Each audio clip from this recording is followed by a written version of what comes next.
Good Morning Business. Le débat. Sur un sujet qui forcément va provoquer un peu de friction aujourd'hui entre Nicolas Dose et Jean-Marc Daniel. Vive la dette, hein, on emprunte à taux négatif cette année. Pourquoi s'en priver? Pourquoi ne pas faire toujours plus? Surtout que ça va continuer, ça va continuer parce que vous savez que la BCE va prendre la parole aujourd'hui. Ça va continuer parce que c'est la BCE qui a provoqué ce que l'on constate aujourd'hui et ce dont nous parlons. On parle du fait que, alors on va prendre uniquement la dette moyen terme et long terme, c'est là où il y a l'effet waouh si vous voulez. Parce que si on prend toutes les maturités de dette, la France en 2019 a déjà emprunté à taux négatif.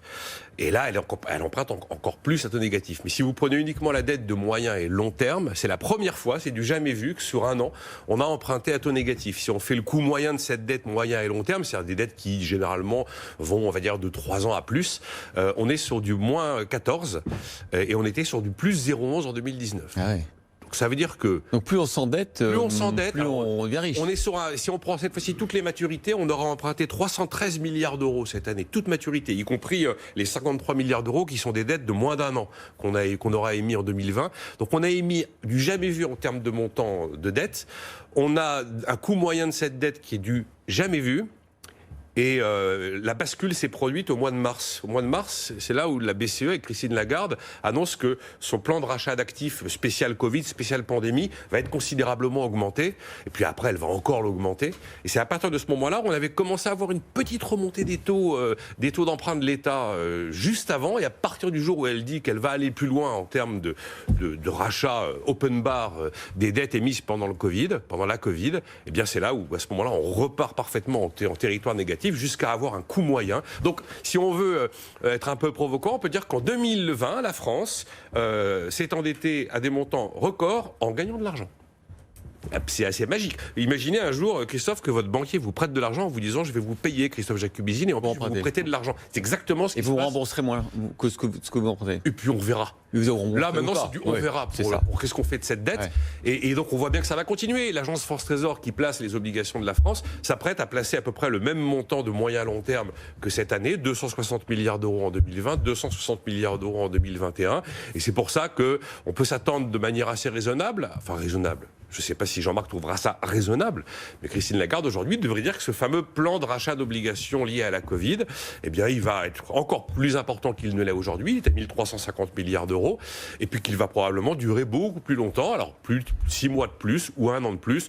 Donc honnêtement, 2021, l'agence France Trésor chargée de placer les titres de la dette française qui s'en vont comme des petits pains, je pense qu'elle peut dormir tranquille. Le dernier des Mohicans, Jean-Marc Daniel, l'homme qui n'aime pas la dette, il est sur ce plateau. Ah, je n'aime pas la dette et ce qui se passe me confirme. D'abord, les 0,12 sont artificiels.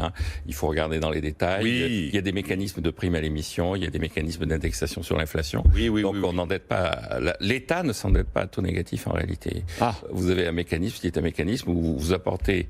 On enregistre un montant de dette, mais sur des souches anciennes. Enfin, je ne vais pas rentrer dans les détails. L'État va devoir payer quand même quelque chose par la suite. Non, on a un coût de la dette en 2000, parce qu'on a quand même toutes les anciennes maturités, si vous voulez, qui sont... Non, mais puis indépendamment de ça, la dette nouvelle, vous avez une astuce comptable qui permet d'afficher ce taux. Mais en réalité, on n'a pas exactement ce taux. Mais c'est pas grave en soi.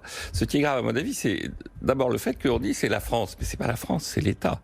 L'État s'enrichit peut-être avec sa dette, mais la France, elle a perdu 9% de sa richesse. Et donc, le véritable enjeu, c'est qu'est-ce qu'on fait de cette capacité de dépense de l'État par rapport à une situation dans laquelle l'économie, elle, plonge.